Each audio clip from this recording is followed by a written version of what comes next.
السلام علیکم دوستانو د میټر افغان چینل ته ښه راغلاست. دوستانو موږ به نن له کاینډز اف نان څخه میټیریل نان وایو، یعنی وات از میټیریل نان، د موادو نوم څه شی دی یا اسم ماده څه شی دی.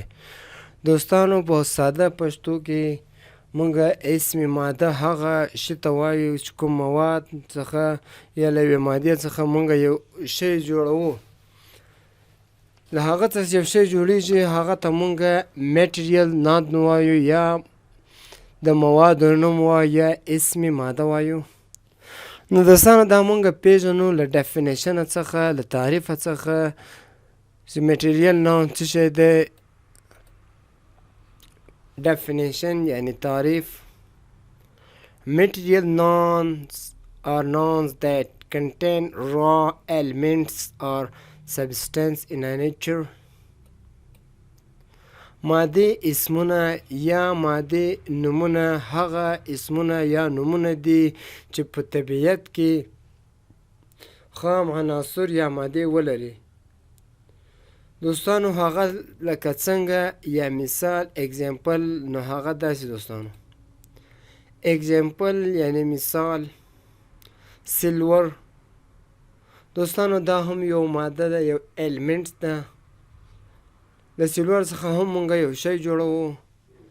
کوم شی چې له یو شي څخه جوړیږي هغه ته مونږ میټیریل نان وایو، یعنی د موادو نوم یا اسم ماده ورته ویل کېږي. دوستانو لکه دوستانو د تصویر چې کوم شی تاسو ته ښکارېږي دا سیلور دی، دا یو خام مواد دی. له دې څخه مونږ مختلف اشیان جوړوو، نو دې ته مونږ وایو میټیریل. سیلور هم دوستانو یو میټیریل څو، یو مواد څو، نو دې ته وایو میټیریل نان.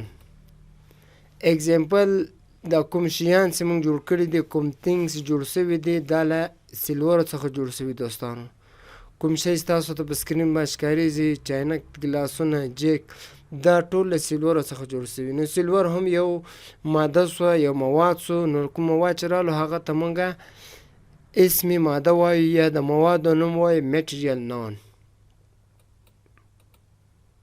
ګولډ، سونا، سره زر، دوستانو دا هم یو مواد دی. له دې څخه مونږ مختلف شیان جوړوو، نو دې ته ویل کېږي میټیریل نان، د موادو نوم یا اسم ماده.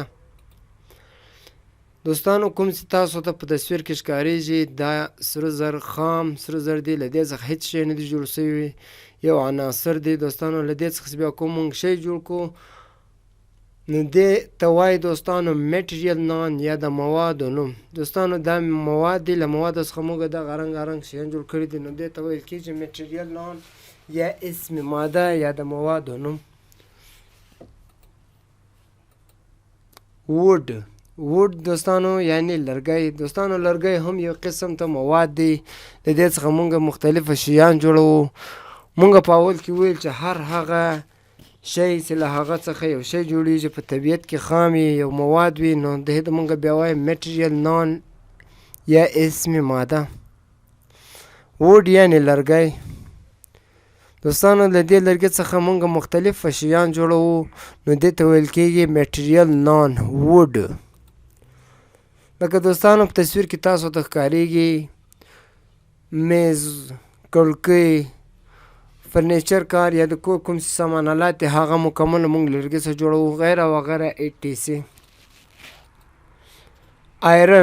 آیرن دوستانو یعنی اوسپنه. له اوسپنې څخه موږ هم مختلف شیان جوړوو، دا هم یو مواد سو، یو میټیریل سو، نو دې ته ویل کېږي میټیریل نان. دوستانو دغه یو ماده ده، خام، طبیعت کې خام شی ده، نو دې ته ویل کېږي میټیریل نان. دوستانو له دې څخه مونږ مختلف شیان جوړ کړي دي، دې ته مونږ بیا هم وایو میټیریل نان. دا د موادو نوم سو، اسم ماده سو. بټر یعنی دوستانو کوچي. له کوچیو څخه مونږ مختلف شیان جوړوو او په مختلفو شیانو کې استعمالوو، نو دا هم یو مواد سو. بټر یعنی مکن یا کوچي. د دې څخه دوستانو موږ مختلف شیان جوړ، خو دلته ما بسکټ ورکړي دي. دې ته هم وایي دوستانو میټیریل نان، د موادو نوم. کاپر یعنی مسو دوستانو دا تصویر ده مواد دي له دې څخه مونږ دغه ویر جوړ کړی ده نو دې ته هم وایو مونږ میټریل نان د موادو نوم په آخر کې به دوستانو مونږ تاسو یو وینا هم کوو د عبرت لپاره دوستانو هغه هم دا ده Money speaks only one language. If you save me today, I will save you tomorrow. پیسې یوازې په یوه ژبه خبرې کوي که تاسو نن ما وژغورئ زه به تاسو سبا وژغورم دوستانو که مو چیرې ویډیو در سره خوښه سوه لایک سبسکرایب او شیر یې کړئ